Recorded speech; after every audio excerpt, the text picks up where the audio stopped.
It's 11 o'clock, and we will begin the public hearing on Senate File 2117. I want to thank everyone for being here. The list will be pro-con to begin with, and when those are exhausted, we'll just work through the rest of the list. A 3-minute time limit on each speaker, so if anyone's speaking, Representative Hinson at 30 seconds, we'll hold up the green sign. That means you're within 30 seconds, and I will try to get you wrapped up as soon as possible after the 30-second mark. So with that, we'll go ahead and turn over, and go ahead, Mike. Good morning and thank you. I'm Michael Triplett. I represent the Iowa EMS Association. House Amendment 8012 to Senate File 2117 includes language in Section 3 on ground emergency medical transport, or GEMT. The Iowa EMS Association fully supports this language and urges you to include it in the final version so that EMS programs across the state can ask to benefit from this innovative federal program. GEMT is a federally funded supplement to state Medicaid payments to EMS providers transporting Medicaid patients. GEMT recognizes that an EMS program cannot appear from thin air. All EMS programs need certain amounts of established infrastructure, which is known as readiness funding, in order to transport patients. GEMT funding does not come from the state budget. This language dictates that DHS would have to submit an amendment to its state Medicaid plan, and if approved by the Centers for Medicare and Medicaid Services, programs transporting Medicaid patients could see a significant positive impact to their revenue. Nearly 570,000 Iowans receive care through Medicaid. When a Medicaid patient receives emergency ambulance transport, the state Medicaid base reimbursement rate of $121 is far below the actual cost of providing that service. GEMT fills that gap. According to the NOBA to this bill, the Legislative Service Agency states, this program is funded with 100% federal funds. There will be some state administrative expenses associated with managing the program, but the federal government has allowed other states that have implemented this program to use the federal dollars drawn down by the program to cover those administrative costs. It is assumed that the department will request this same arrangement as part of its state plan amendment, end quote. Thank you for including this language in the discussions on Senate File 2117. We urge you to include this section in your negotiations on the final version. Thank you. Good morning. My name is Maggie Miller. I'm a student at UNI majoring in political science and public administration. I also serve as the Director of Government Relations for Northern Iowa Student Government, and one of my responsibilities is to coordinate our state and federal lobbying efforts. I, along with a group of students, visit the Capitol every week to advocate for student interests at UNI. I'm happy to say that when I look across this room, I see many friendly faces that have always greeted UNI students with a smile and have been willing to level with us even when it's a hard conversation. We are so thankful for all our legislators in the state of Iowa. We understand your job can't be easy, and you have to make those hard decisions that no one really wants to be the ones making. We know that you are trying to do what's best for our state, and we appreciate you. So thank you for taking time away from your families and jobs to spend 4 days a week down here to make Iowa a better place for all of us. I'm here today to discuss my support for the amendment made last week to hold UNI harmless in this round of de-appropriations. If this legislature chooses to hold UNI harmless, it will prove to be a direct investment in our students' lives and in the state that everyone in this room works so hard to protect. You will be investing in students like me, who came to UNI from Council Bluffs unsure of what my passion in life was. Because of UNI's size, I was able to have faculty who were deeply interested in my personal education and growth, and encouraged not only me, but my peers to challenge ourselves to become better leaders than we could ever imagine. UNI has given me countless opportunities, and when I graduate in May, I plan to put what I've learned to use as a member of Iowa's workforce. When you invest in UNI, you're putting the money to good use. No matter where our funding comes from, state, federal, or tuition dollars, UNI is an excellent steward of it. On the federal side, UNI has an incredibly low default rate for the TEACH grant, a $4,000 a year grant given to future teachers who plan to teach in low-income school districts after they graduate. Additionally, we operate on a CPI budget, which acts as a belt-tightening measure and ensures that all of our funding is used properly. Iowa has a long and rich history of being an education center. Our universities are affordable and they provide quality education. UNI is reaching a ceiling on tuition increases. If you look at our peer institutions, we receive lower aid and our tuition is much higher. This is going to make it hard for UNI to compete with the other universities and could potentially take talent out of our state. Our students, faculty, and staff are worth the investment. Luckily, you don't have to take my word for it today. From 12 to 2, you can make your way to the Rotunda for UNI Day and learn about the statewide impact our university has. 90% of our students are from Iowa, and 92% of them stay in Iowa after graduation. Additionally, half of our non-resident students stay in Iowa after earning their degrees. UNI truly is a talent pipeline. We not only employ educators in all 99 counties, but as our state is facing a worker shortage, UNI is helping to prepare students to fulfill that need.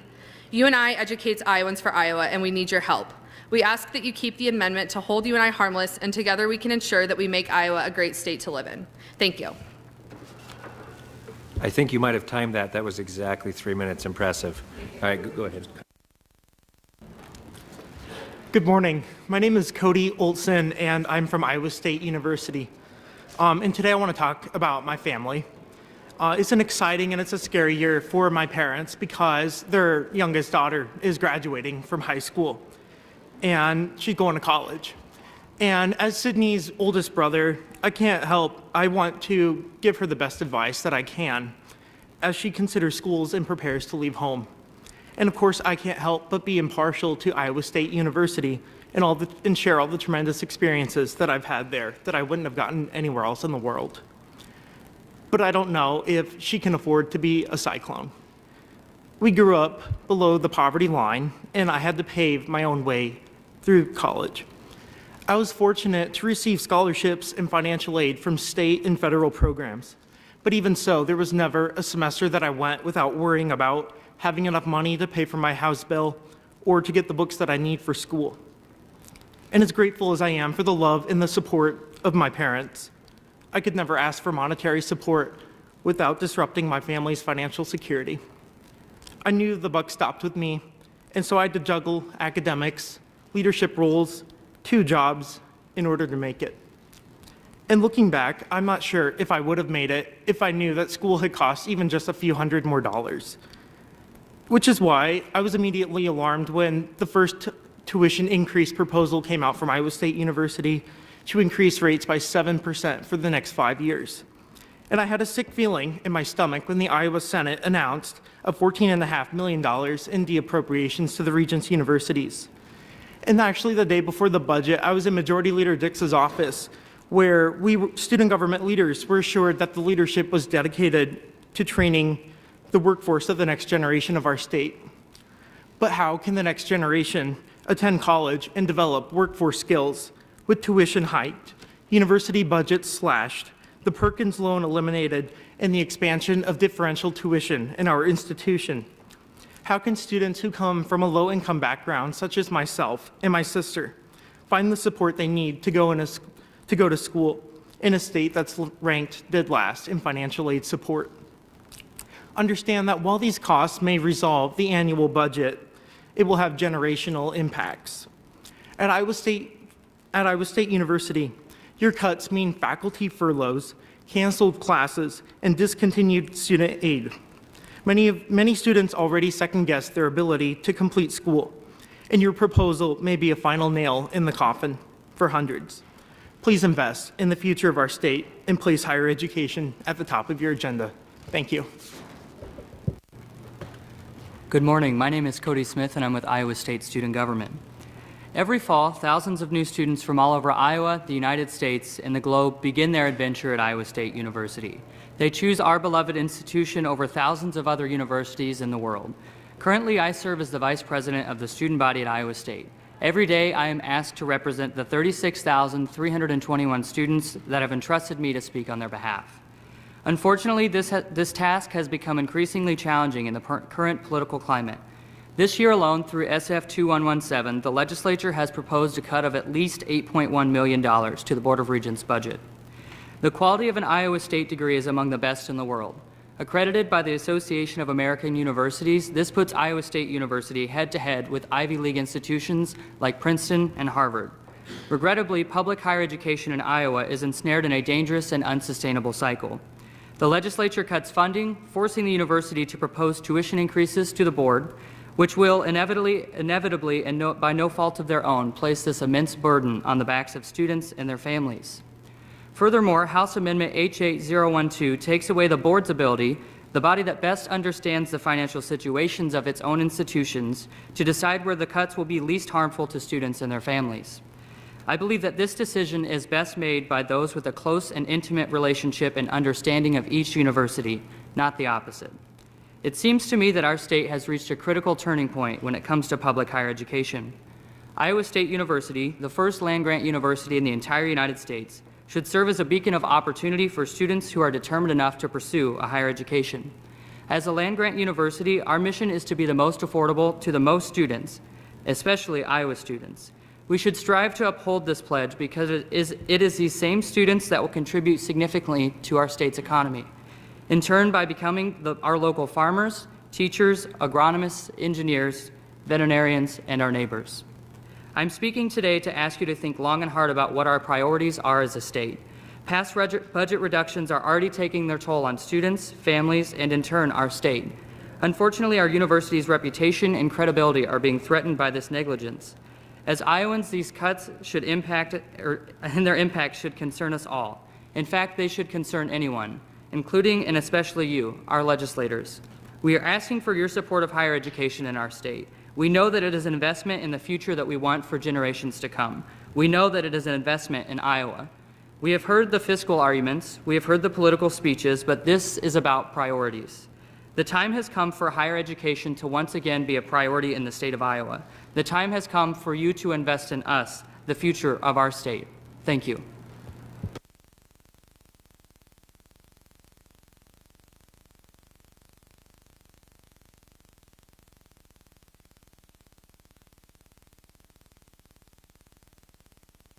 Sorry. State Representatives, I am Steve Eckley. I'm president of the Iowa State Bar Association. I practice law here in Des Moines. I do civil trial work, and I'm frequently in the courts around the state. I appear today on behalf of the Iowa State Bar Association, representing approximately 8,000 attorneys in Iowa who are members of the oldest voluntary bar association in the United States. We have registered as supporting HF 2117.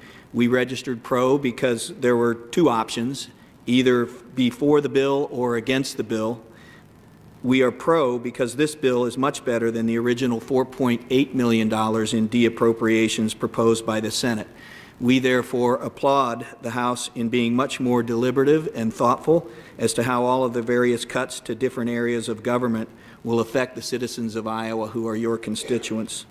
Our concern is that the $1.6 million in de-appropriation will still cause significant disruption in the operation of the judicial system here in Iowa, affecting all 99 counties. These include people involved in domestic abuse cases who need immediate attention to their very charged situations, mothers and fathers involved in domestic relations matters, ending marriages and affecting children, the prosecution of criminal cases that may ultimately be dismissed because of the speedy trial requirements.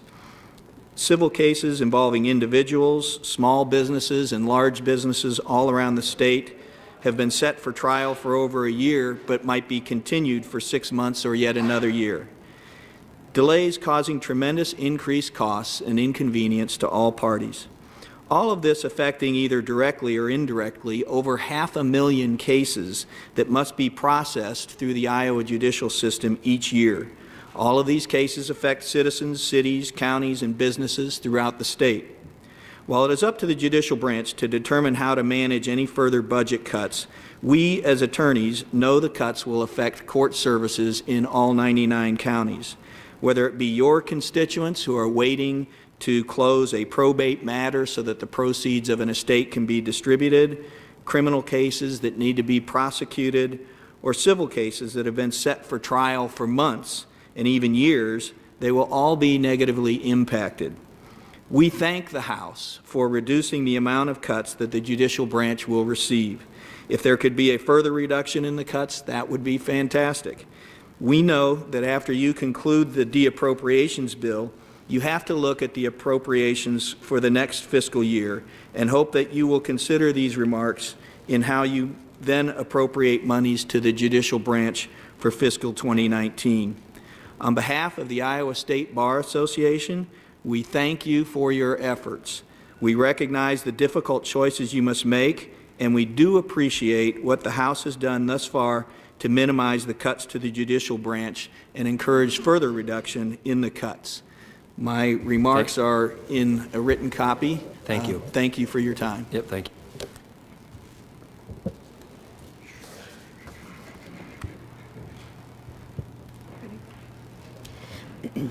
Hi, my name is Kathy Butler.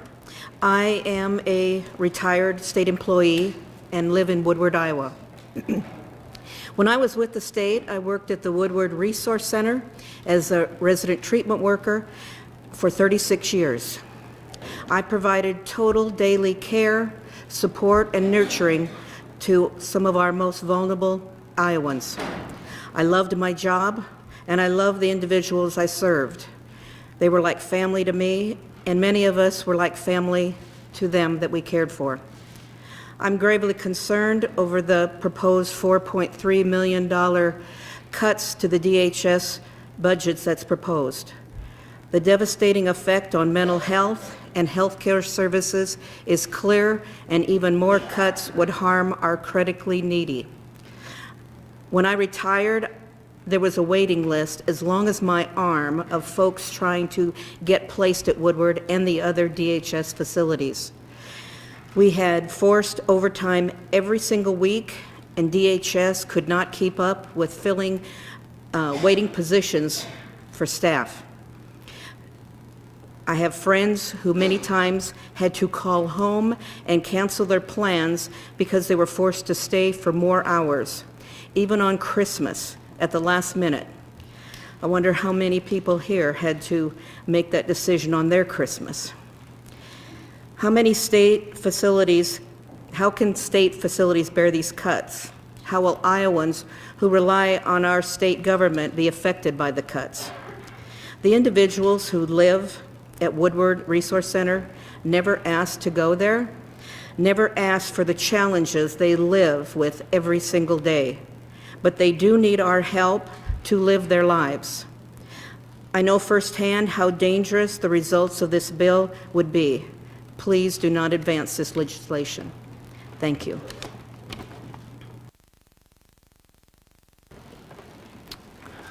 Good morning. I'm Tristan Bernhard, a social science education and political science double major student from the University of Northern Iowa. I've been following the deappropriation process with great interest this session. While I have greatly enjoyed my time at UNI, financing my education on my own has presented barriers.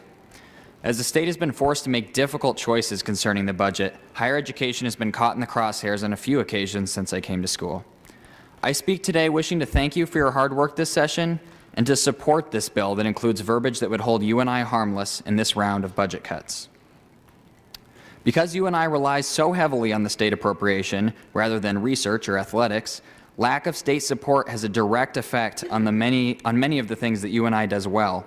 As I and many other students first read Senate Bill 3089, which called for a $3.748 million deappropriation, I was very concerned. In my work as student body vice president, I have seen firsthand the budget efficiencies this institution has had to make to prevent any significant changes to the unique and high-quality education it provides. But for how long can these cuts be stomached before amazing educational experiences we deliver are no longer recognizable? Specifically, these proposed deappropriations made me think of my peers in the teacher education program at UNI. I truly believe and have seen some of the best educators in the world come out of UNI's teacher ed program. People like my own high school educators, John Lee, Shannon Dykstra, and countless others that paved the way for me to follow in their footsteps. UNI's prospective teachers don't enter the program in search of wealth, not if they're wise at least. They do so to make a difference for the state and its children. Many of these excellent educators will face significant financial challenges upon leaving the institution and working on a teacher's salary. State appropriations are hugely influential to UNI's ability to get these educators such rich experiences in the field while providing a reasonably attainable cost of education. Continued deappropriations or lack of support from the state act as a direct threat to both of these factors. So, in response to this bill, Many students, just like me, made arrangements with our professors, took days out of the classroom to come down here to the Capitol and tell our stories to legislators. We'll let you know just how great a return on investment UNI is for the state and its economy. We'll let you know how the institution has served as a great steward of state money. We'll let you know how the state's most cost-sensitive students are attending UNI in droves. And we let you know how much this institution means to us being able to carve our future in the great state of Iowa. And to our relief, we were heard. The bill before us today includes language that would hold UNI harmless in this round of budget cuts. Amid such difficult budget decisions, this body has the opportunity to make educating Iowans for Iowa one of its priorities. I cannot stress how thankful my peers and I are for your support and hard work this session. Thank you very much.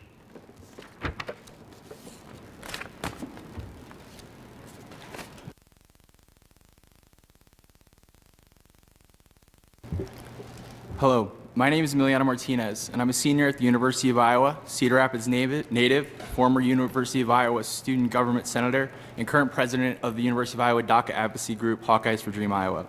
I was asked to attend this public hearing today to talk about why the Iowa legislature should vote against this bill and the devastating spending cuts that will leave our public universities further underfunded and leave Iowa students and their families with more debt than at any point in history.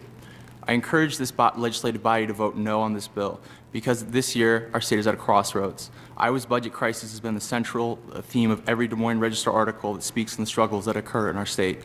When I was a student senator, I sat through countless meetings and presentations with the University of Iowa President Bruce Harold, where I was explained to that the budget cuts would make Iowa public universities more effective and would ensure that we were being fiscally responsible. When the truth of the matter is that these budget cuts are anything but responsible. In fact, I would argue that this is the most fiscally irresponsible thing this Republican-led single-party state government could do. These budget cuts don't make Iowa universities more effective organizations. These budget cuts force students and their families to max out financial aid options and Parent Plus loans. When those resources are no longer available, the expectation of this Republican-led legislative body is that the private sector, Navy & Corp, Wells Fargo, and Discover Financial will pick up where Governor Reynolds and the Republican majority legislator have failed in the management of the state budget.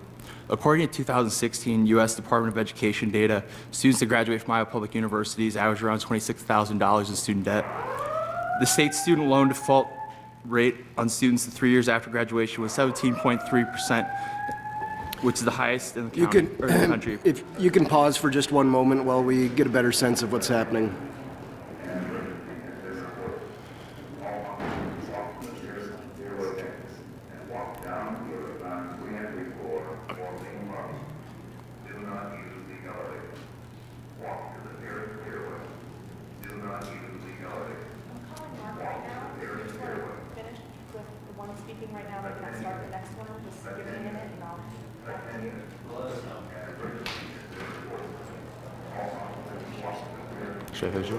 All right, we're just going to pause, get a sense of the situation, and we'll be right back with you.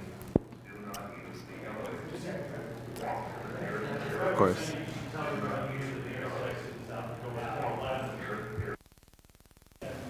Out the door and to the left is the nearest exit.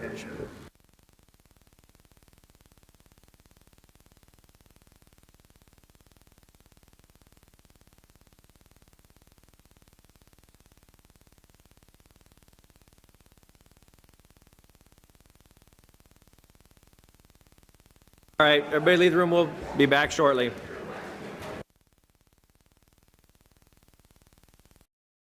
Go ahead with your comments. Thank you so much for letting me restart after the break.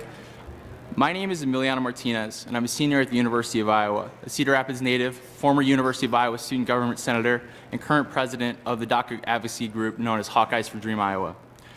I was asked to attend this public hearing today to talk about why the Iowa legislature should vote against this bill and the devastating budget cuts that will leave our public universities further underfunded and leave Iowa students and their families in more debt than at any point in history. I encourage this legislative body to vote no against this bill because this year our state is at a crossroads. Iowa's budget has been the central issue of every Des Moines Register article that speaks on the struggles of our state. When I was a student senator, I sat through countless meetings and presentations from University of Iowa President Bruce Harold, where I was told about how the budget cuts to Iowa's public universities in this state were about fiscal responsibility and being a more effective university organization, when the truth of the matter is that these budget cuts are anything but responsible.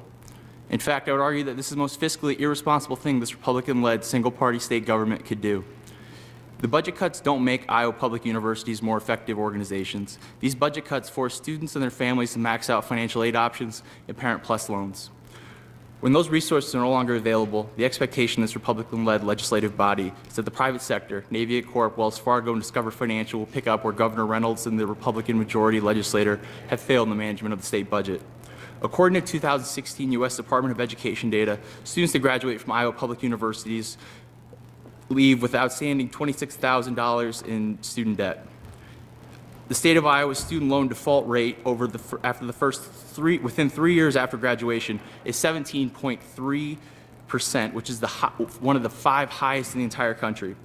This is the student debt crisis, an issue that the entirety of the American population is dealing with, and that we have currently $1.3 trillion in student debt outstanding, and Iowans have $14 billion in outstanding student debt. These baseline statistics show the difficulties that people who choose to attend college are forced to deal with.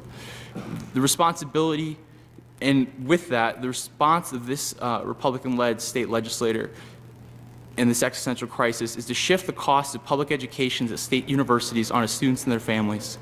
The choices that this Republican-led legislator has made in leading the state government shows that there was and continues to be a failure in prioritizing education as a means for a better life for Iowans and for all those who wish to build a life in our state. Instead of tax dollars being invested in the innovators of industry, the state government has decided to take the largest breaks for corporations in Iowa, and the only way to invest in the state's future. The decision made by the state government put students in more debt than ever. The new litmus test for achievement in the eyes of the state government is how much of your education can be maxed out on a credit card. We have an opportunity to make education the mission of the state of Iowa, and to invest in our future and invest in our public education. This is because strong education is the backbone of America. The opportunity to educate drives us forward. Education serves the universal means of breaking the class barriers of any society. Education is what led my mother to be the first person in her family to attend college when she began the University of Iowa career. You've reached as an your 3 undergraduate. minutes. Education is what my father and Purple Heart Excuse me, recipient you've Staff reached Sergeant your Michael 3 Ray minutes. Martinez from his one-bedroom home in the Chavez Ravine of District Los Angeles. He shared with his mother, brother, and grandmother to being a graduate of the University of Iowa Carver School of Medicine. Okay. Education is what helped my grandfather, Patrick Smith, in his ability to fend off foreclosure and find new career ahead when and, his union job at Dubuque Pack was Pardon shipped me, overseas. sir. Yep.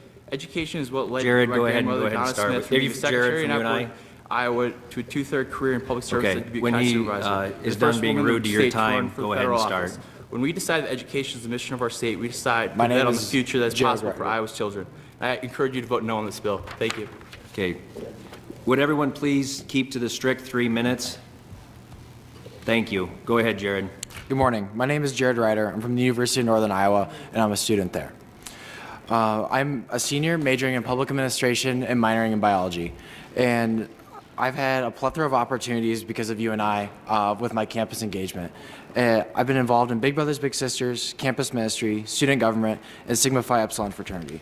All my campus involvement has been bolstered by the UNI and the unique opportunities I've been blessed to have. I'm here to talk to you today about my experience as a student at UNI and what makes it so unique. But first, I'd like to start by saying thank you. Thank you to all your service for everything you do. I'm one of the student representatives that comes down here each week with UNI, and I see the thankless job that all of you do. I have conversations with various legislators on various issues, and I can tell that each and every one of you is making the best effort to provide Iowa with the best services possible with what we have available. And lastly, I'd like to say thank you for holding UNI harmless in this current de-appropriations bill. At UNI, I'm a student employee at the Financial Aid Office, and I work as a private loans assistant. Working at the Financial Aid Office has been a very eye-opening opportunity for me, not because of the amount of students that take out loans, but because of how unanticipated tuition increases affects students so much, as well as what UNI does to counter those so that way students are able to go to school and have less worry about student loan debt at the end of the day. UNI offers mainly three different resources to students to help manage their finances and keep their student debt low for college. UNI offers a free 3-week course called Live Like a Student. This course is designed to provide students with the opportunity to learn about how to budget while they're in college, how to manage their student loan debt, how to fill out a FAFSA, and more recently even how to invest after school and what they do to pay that back. All students that take out a private loan and they have to complete a private loan counseling. This counseling is very beneficial because it gives the opportunity for these students to come in, sit down with counselors like myself or other staff members in the office, and have a conversation about what their budget is for that year or that semester, and how we can break that down and ensure that they're not taking out too much in private loans or other student loans. Because of this, since 2007, 2008, UNI has decreased the private loan debt by 70% for the students here. Lastly, transfer success counseling. This is made available to all transfer students, and it's highly encouraged.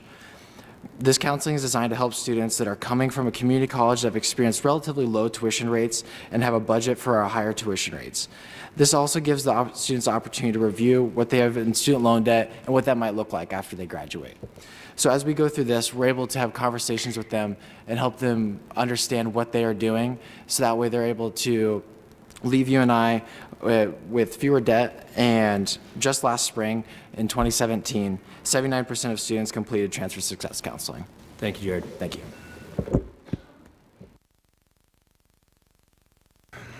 Hi, morning. My name's Dan Holman. I'm president of ASME Council 61. I have the privilege of representing several thousand state employees who are going to be adversely affected by these cuts, and I'm here speaking today and opposing all of these cuts.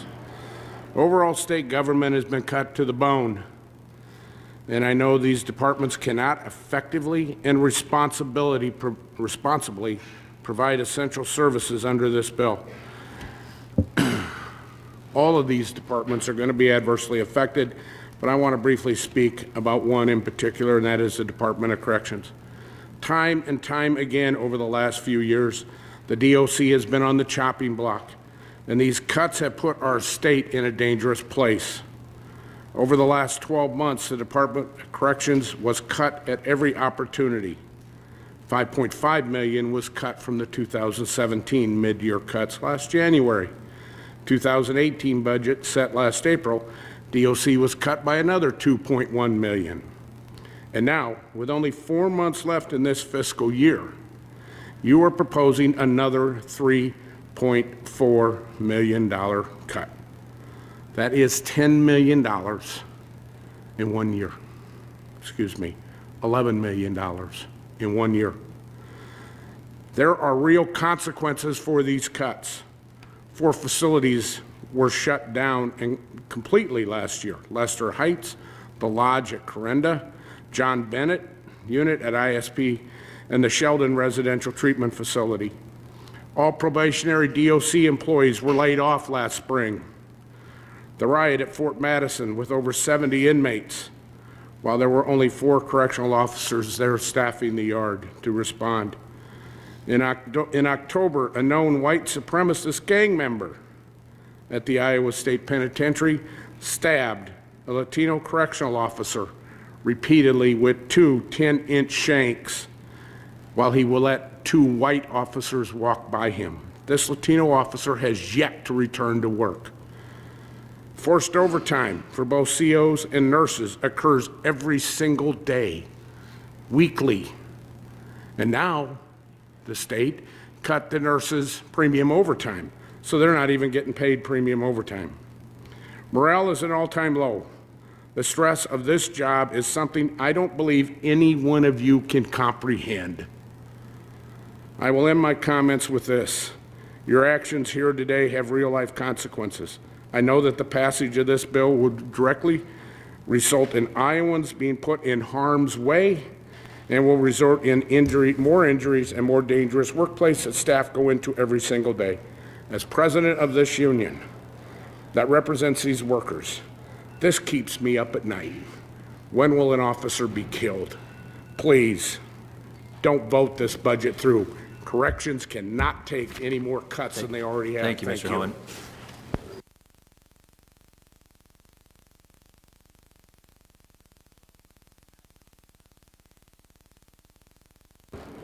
I'm a junior at the University of Northern Iowa, majoring in public administration and political science, and I'm originally from Manila, Iowa, which is in Crawford County.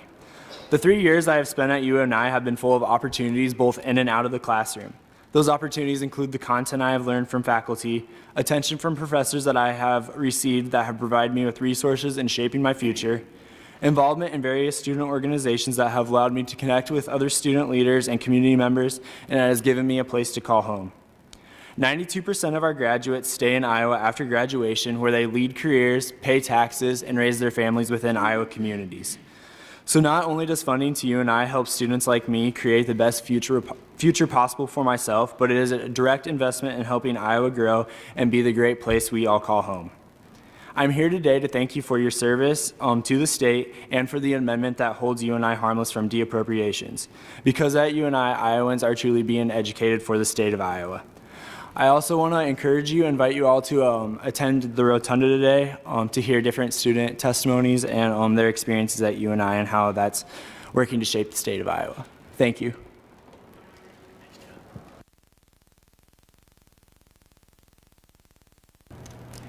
Good morning. My name is Jerry Foxel, and I'm the director of the Iowa Department of Human Services. Cuts are always tough, and we're in a time period where we have to deal with what will we do when cuts have to be in place. We were told some time ago by the governor that we could anticipate some cuts for this fiscal year, and we began preparing accordingly. And we did that and made plans for how we can do it with the following parameters. What we were committed to was that we would not cut benefits to the people we serve. We serve about 1/3 of all Iowans, that we would not cut the benefits, that we would not cut beds from our institutions, and that we would not cut caseworkers, that we would not exacerbate the problems that they already have.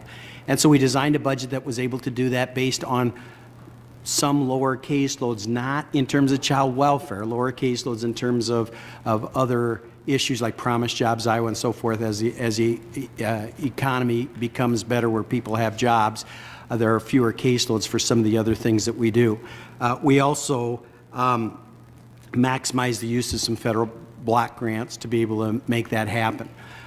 As this body then proposed some additional cuts, we again tried to see if we could meet those cuts and still stay with those same standards, which means that we aren't going to lay off social workers, we're not going to cut beds to institutions, we're not going to reduce benefits to people from the people that we serve. And we are able to do that with the proposal that you've given us. Going beyond that, maybe not, but we're able to do that specifically by some of those things that we talked about earlier, but also having the DISH payments and the GME payments going to the public hospitals, which would include the University of Iowa Hospital and Broadlands Hospital. By doing that, and only for 2 months, of this year, having them assume that will make it possible for us to be able to both meet the cuts that the governor originally proposed based on the caseloads, and then this little piece meets the additional amount that this body is proposing. So I basically am telling you that at the level that you're proposing right now, we can live with that. Much beyond that would be a challenge for us. But at the level that you're at, we can do that without reducing beds, without laying off social workers, and without cutting benefits to the people that we serve. Thank you. Hello, my name is Maureen Hart, and I am a senior majoring in elementary education and minoring in special education at the University of Northern Iowa. I am originally from Waterloo, Iowa. Throughout my time at UNI, I have been exposed to a college education that has provided me with experiences preparing me to enter the classroom after graduation to make an impact in Iowa schools. It's clear that the whole state of Iowa values education, and the education program at the University of Northern Iowa is a direct representation of that. 99% of the state school districts in every county employ teachers that are UNI graduates, and once I receive my diploma in May, I am excited for the opportunity to be an educator in Iowa. I am here today to thank you for the amendment that holds UNI harmless from any deappropriation. When you support future teachers like me, you support the future of Iowa and its history of being an education capital. Thank you.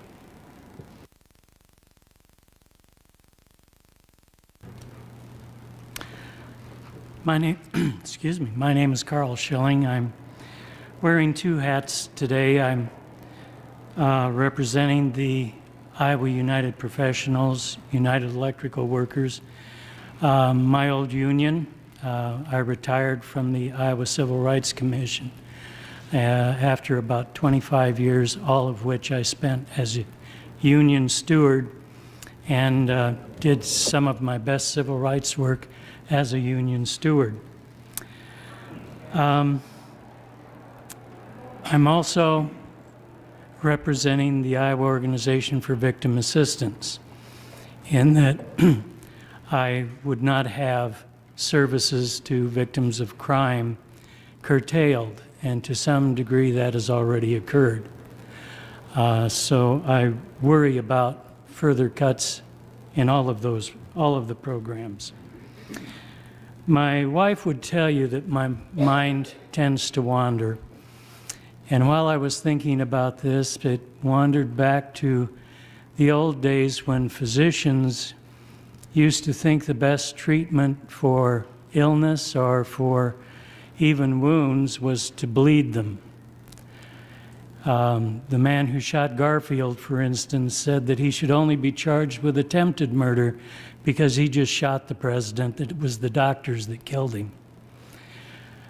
I think something like that is analogous to what's going on here. We have a government in crisis, and it appears that we're meeting that crisis by bleeding it. There are other treatments, I think, that would actually help. One of them, we missed the boat. A special session could have arranged a budget which, even if you had to cut, would have cut on the basis of a full year instead of 4 or 5 months. Another thing might have been the rainy day fund, where if we had used the rainy day fund, or if we still use that option, even if we had to pay it back, we could do it on a 12-month basis and do less harm. We could do something about the problem that we have with corporate credits leaching out money that we had. I'm not going to pursue the leaching analogy much further, but there are other solutions. Iowans do well in a crisis when we work together, keep our eyes on the prize, and think more as accountants rather than politicians. Thank you. Good morning. My name is Matt Sinovic. I'm the Executive Director of Progress Iowa. I'm here today, unfortunately, because of the Reynolds budget crisis and the failure of Governor Reynolds and Republicans in the legislature to understand basic math. You keep subtracting from state revenue by cutting taxes for businesses and expecting that in the end we'll have enough to pay our bills. But just ask any working family in Iowa what happens if you bring in less money, and many are falling behind because of this governor and legislature. Working families know that if you don't have enough money coming in, you can't pay the bills. It's simple math, and that's exactly what has happened. Corporate tax cuts are the fastest growing line item in the budget, and we have the Reynolds budget crisis as a result. And the impact of this crisis has been devastating. Schools are now closed. College tuition has skyrocketed. Families are now borrowing more than ever to send their kids to college. Students are leaving school in greater debt, and that means they're putting off the purchase of a new car or home, which slows down the economy even further. Meanwhile, your math failure means less access to justice when you cut the courts, undercutting K-12 education because you can't even keep up with the cost of inflation, and less health care when you shut down facilities and gut Medicaid. It's a simple equation. You can't cut, subtract, and somehow think you're going to have as much as you did before. But here are a few numbers I hope you do understand from some polling done just last month.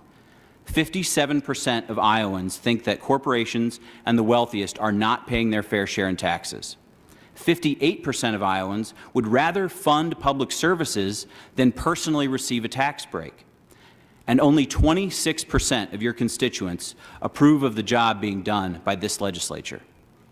Now the governor and legislature seem determined to repeat the math mistakes that caused the Reynolds budget crisis in the first place. Maybe you think this time will be different. It won't.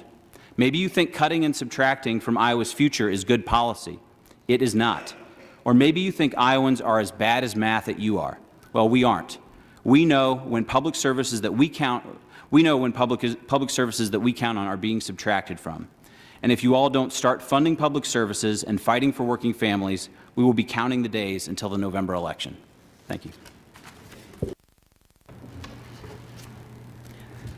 Good morning. I'm Denise Rathman. I'm the Executive Director of the National Association of Social Workers Iowa Chapter. Thank you for this opportunity to make comments on SF 2117. There are three areas of disarray in our state government that fall under the purview of the Iowa Department of Human Services: Medicaid, the child welfare system, and the mental health system.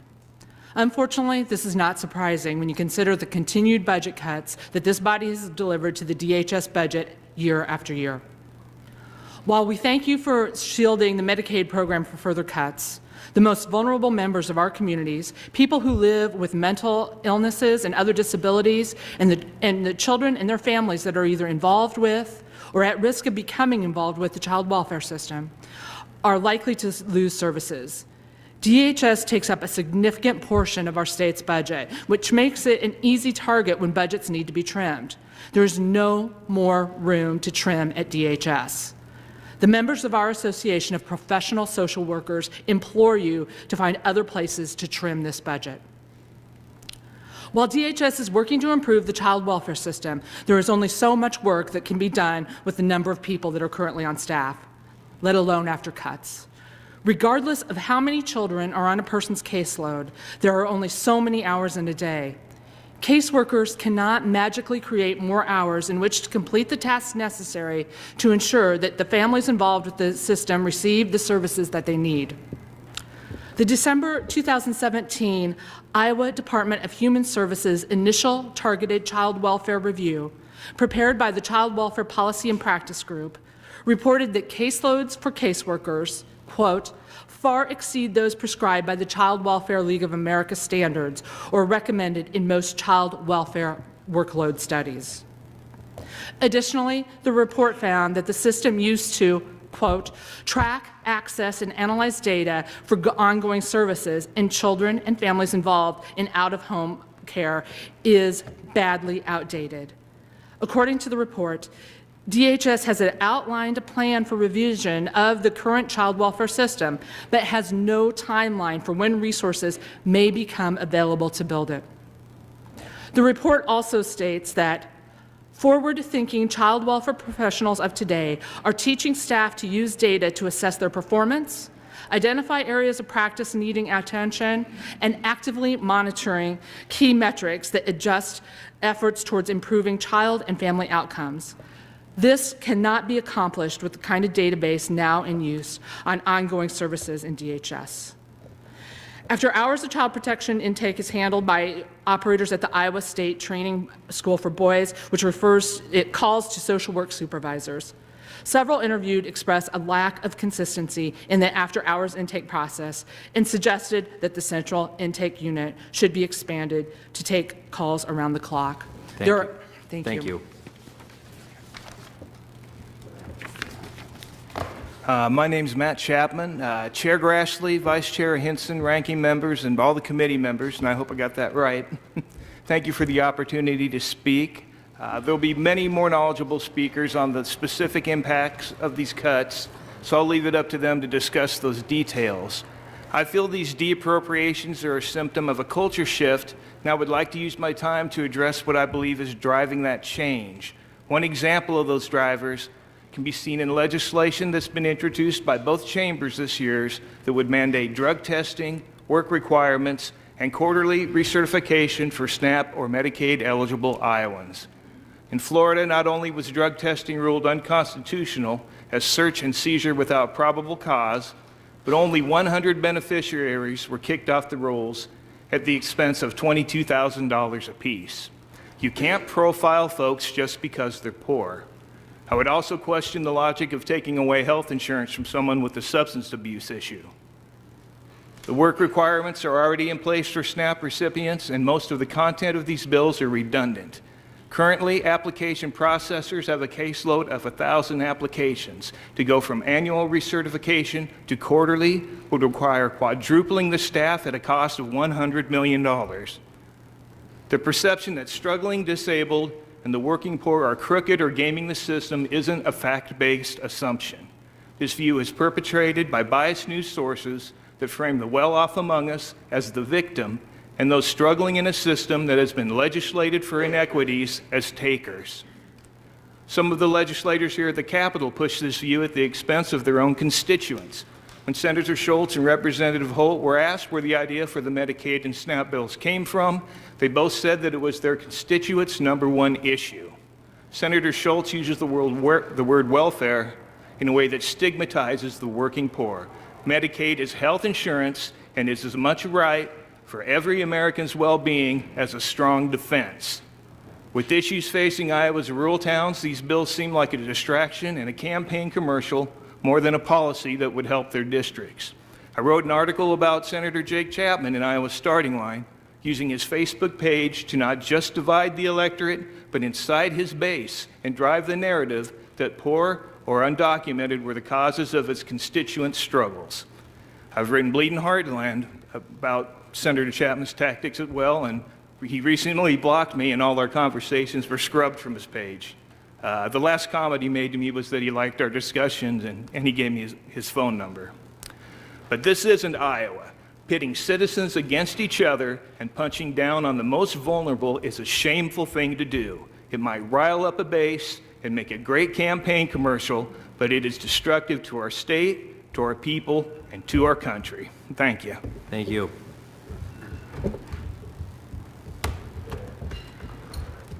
Good morning, or good afternoon shortly here. My name is Mark Cooper, and I happen to be the president of the South Central Iowa Federation of Labor, AFL-CIO.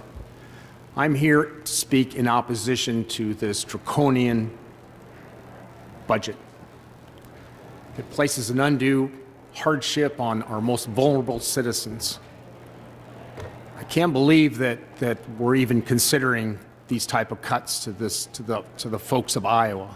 It's just horrible. Now, I've heard it described that we need to run our government, our state government, most government, like a family business. This isn't the type of family business or the family budget that I've ever seen. I know that within my family budget, if there's an issue in regard to my revenue that I have coming in, I don't quit working, I don't work less hours, I don't quit my job. Instead, I go out and get another job, or I find another source of revenue. And I challenge you folks to please consider that before passing this horrible, horrible budget. Thank you very much, and have a great day.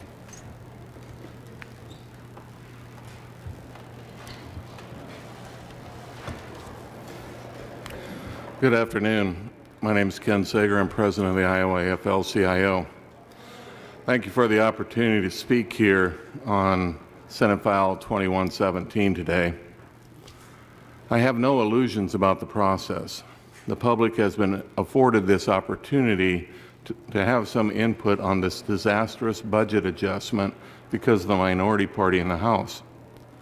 We have a governor, a Senate majority, and a House majority who currently appear to be in competition to outdo each other with a I can cut more than you can competition. Unfortunately, citizens in need of the legitimate services of our government are going to clearly be the losers.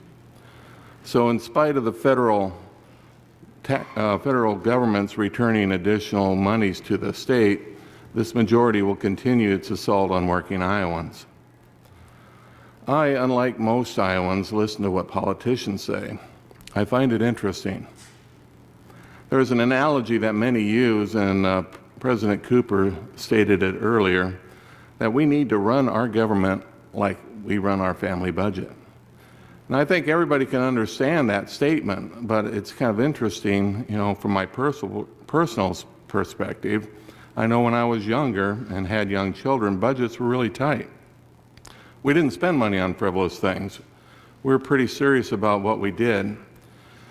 And when we needed more money to meet the family's legitimate needs, I worked overtime or I got another job.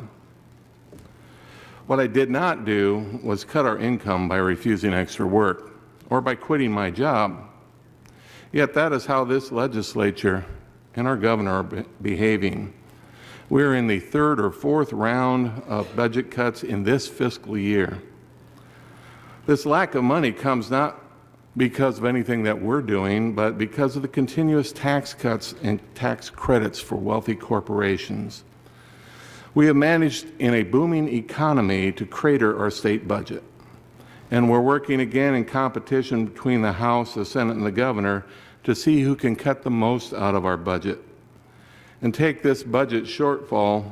In fact, in face of this budget shortfall, we're yet again concerned about how can we cut our budget more, potentially by another 23.6%.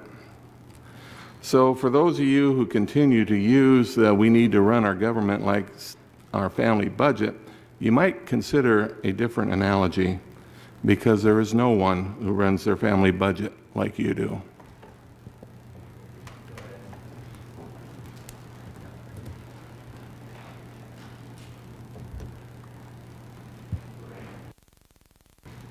I'm Christy Dennis Sherrard. I'm the recording secretary for the Iowa Alliance for Retired Americans and a mental health nurse.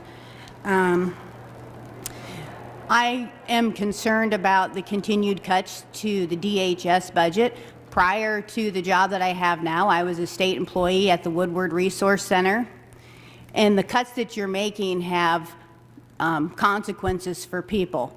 Where I work now, one of the people that I took care of at the Woodward Resource Center was discharged,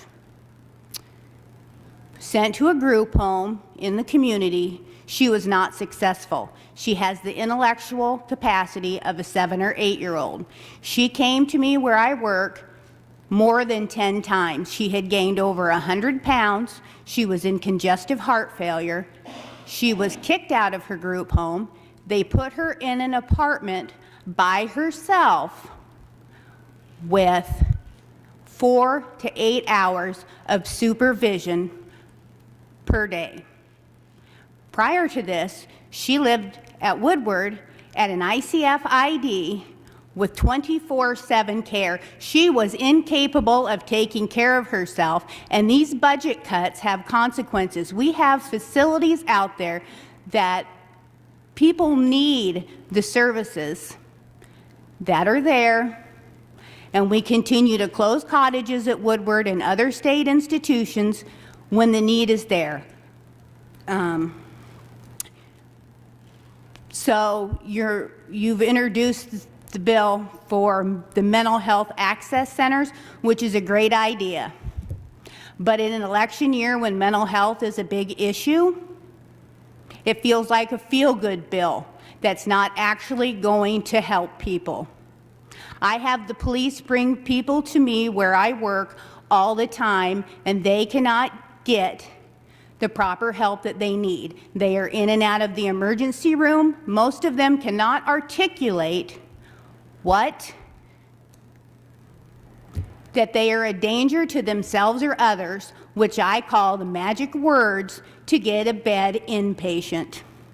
They say, no, I'm okay. They are released back into the community without the help that they need. Whether it's whether it's medications or they're prescribed something that the MCOs will not pay for, so they go without. Most of the people that I get are mentally ill, drug addicted, homeless people that are forgotten by society. This should not be happening in Iowa. This is a sad state of affairs. We need to do something. We need to stop giving tax dollars You've reached your away 3 minutes. to Thank wealthy you. corporations in favor of people. Thank you. Thank Reached your 3 you. minutes. Thank you. Go ahead. Hi, my name is Elizabeth Larson. I am not here on behalf of anyone except for myself and my children. I'm here as a parent. I have been born and raised in Iowa, and I am concerned with the budget cuts that have been happening over the last several years because of how it is affecting our children in a variety of ways. one thing I wanted to let you guys know is that when you are making cuts or only giving the schools a 1% increase in funding, that is directly leading to cuts in our schools. When my kids lose their Spanish classes, I know that it's not the school board's fault. I know it's the fault of the people here. When 3-year-old preschool gets cut, I know that it's not their fault, it's your fault. When there are no more art scholarships available, foreign language classes have to be cut, and first grade assistants to my kids' classes of 28 are being cut. I know that that's not the fault of the board and the superintendent and the principals and the teachers. That is the fault of the people sitting in this building here. Also, I want to let you know that your cuts have affected us in another more specific way. One of my children wears hearing aids, and if you're not aware, hearing aids and hearing problems are not covered by insurance at all. We have very good insurance, and they don't cover anything. So when my daughter was 3 years old and we found out that she needed hearing aids, we were told they would cost $3,200. At that time, my husband was just out of law school. We were under a mountain of student debt. We had 2 small children, and I just couldn't even imagine how we were going to pay for it as we sat there trying to look at our budget. And that's when our audiologist told us that the state of Iowa has a fund for children and that they will help us pay for those hearing aids. And that was a real blessing to us. And I found out that last year, that was cut. So now, in addition to the $3,000, over $3,000 for hearing aids she will need next year, and that doesn't include the doctor's visits we have to go to and the new ear molds as she continues to grow, which we pay for out of pocket. That has directly affected us, and while we are in a position to afford it, I cannot help but think about those kids who are not in that position and the parents who are making really tough decisions. Because if my daughter did not have those hearing aids, I don't know what her education would look like. I don't know what our communication would look like. We were literally at the point where it was point to and show me, because she could not speak because she could not hear. And so I just want you guys to know that this is affecting people very directly. And while I'm not part of some group, I am a parent. There are thousands of us across Iowa that are paying attention to what is going on, and we may not show up to meetings. We may not, have this chance to email everyone every time something important comes up. We are watching, we are listening, and we will vote. Thank you. Thank you. Good morning. My name is Benjamin Nelson. I'm a third-year student at the University of Iowa studying economics and philosophy. I grew up in a divorced household, splitting my time equally between Burlington, Iowa and Sheffield, Iowa, where in Burlington, Iowa, my mother worked construction building elementary schools, and my father worked in a factory that manufactured grain bins. In retrospect, I honestly can't imagine a more quintessentially Iowan upbringing. By no means did I grow up with everything that I wanted, but I grew up with what I needed, and I learned to work for what I wanted. My parents had always encouraged me to go to school, and to that end, they planned ahead and gave me a college fund with my brother and I. When I accepted my spot in the class of 2019 for the University of Iowa, I was incredibly eager, armed with the excitement to take advantage of every opportunity, and armed with a budget to make it happen. But the thing with budgets is that they require predictability, something that this legislature has not provided us lately. The virtues of hard work, thrift, and planning are toothless on hardworking Iowan families if the trend of mid-year budget cuts continues. However, I do recognize the pragmatic needs often outweigh philosophical ideals. If cuts must be made at this time, it should be done by those that can minimize the impact. Therefore, I encourage this body to give the Board of Regents discretion to decide where cuts can and where be made. It's both a matter of efficiency and purpose that the board can right their own ship during this turbulent time. You owe it to those Iowans who play fair and diligently work hard to make ends meet and to achieve the goals that they earn. Do right by them. Thank you. Hello, my name is Noelle Mills. I'm from Waterloo, but recently have had the pleasure of calling Iowa City home as I pursue a degree in environmental policy and planning from the University of Iowa. I have found nothing but incredible faculty, challenging coursework, and boundless opportunities to pursue my passions since becoming a Hawkeye. I have great pride in my school and the state that funds it. However, in the past few years, there have been drastic budget cuts to the universities that bring Iowa so much prosperity. The value brought to the state has not been met with the funding needed to maintain the high quality we expect in every aspect of Iowa life. I appreciate all the work being done to respect the taxpayer's dollar by refraining from tax hikes. Iowans deserve to have their hard-earned income respected. But by deliberately discouraging research, exploration, and education, we are divesting in the qualities that make Iowa a place for growth. As tuition increases, students become ill-equipped to afford opportunities like unpaid internships, studying abroad, and conducting research. These opportunities not only enhance higher education, but they benefit the entire state. Study abroad programs send Iowans around the world who bring the world back to Iowa. University research not only generates economic development, but also strengthens the reputation of Iowa as an innovative state. This isn't a conversation about how big of a hit the state universities can take. It's a conversation about how big of a hit the identity of our state can take. Are we going to be a state that settles for mediocre budget cuts that severely discredit our hard-earned reputation, or one that rises to the occasion of crafting a budget that doesn't stifle the ability of our young people to succeed? It's up to you. Thank you.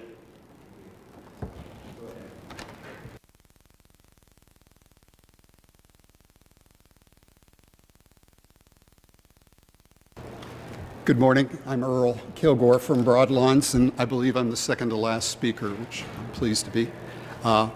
Wanted to talk this morning about the requirement for the University of Iowa and us to pay the state portion of DISH and GME federal payments. It may not seem like a big hit, but first of all, the hit is quite a lot larger than has been communicated to you. It was communicated at $82,000, and we're quite certain that the hit for the last 4 months of fiscal year 2017 would be $248,000 for us, and we base that on our numbers from IME. As you may know, Broadlawns has undergone an extraordinary transformation over the last 10 years. The quality of our services have improved a great deal, and we are a lean, mean machine. We provide services efficiently at a much lower cost than other hospitals in the state of Iowa. We're proud of what we do and proud of what we've accomplished. In 2015, we were on track to make about $20 million on a $180 million budget. That's a much larger margin than we had ever made before. But then the Affordable Care Act hit us at the same time, and we ended up making, for 2015, $42 million on a $182 million budget. That's shown in the annual figures you have on your page.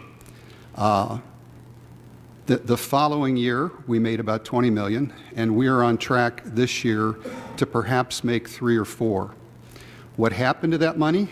Let's look at that second page that says financial hits to Broadlawns. We voluntarily reduced our tax levy to the tune of what's currently about $10 million. We also are paying Polk County's portion of their budget shortfall, Medicaid savings from last year, the absence of prior authorizations, and those have resulted totally in about a $30 million impact. So that large surplus is simply gone. We do have $171 million in the bank. We believe we need that. The average hospital in Iowa has 200 days of cash in the bank. And if you'll notice in that fourth column, for 2018-19, if we lose Medicaid expansion, which we could, that's a $20 million hit, and we go to losing $14 million a year. So we would ask that you reconsider the impact on Broadlawns. Thank you very much. Hi, my name is Kim Hageman. I'm from Polk City, Iowa. And I am here not representing anybody in particular, but I would say the Iowa population in general. I have no special interest in medical health care, in Medicaid. I don't take advantage of any of those programs. I do not have special interest in the universities. I'm not a student. My son has graduated, but I live in Iowa, and I care about the quality of life in Iowa. And therefore, I'm very disturbed about the cuts, especially to higher education this year, and in general, the funding that has been reduced over the years for our regional universities. Our regional universities, it was a time when, and I came here specifically 30 years ago to go to Iowa State for a plant breeding program. And there was a time when plant breeding and agricultural engineering were the top programs of the United States.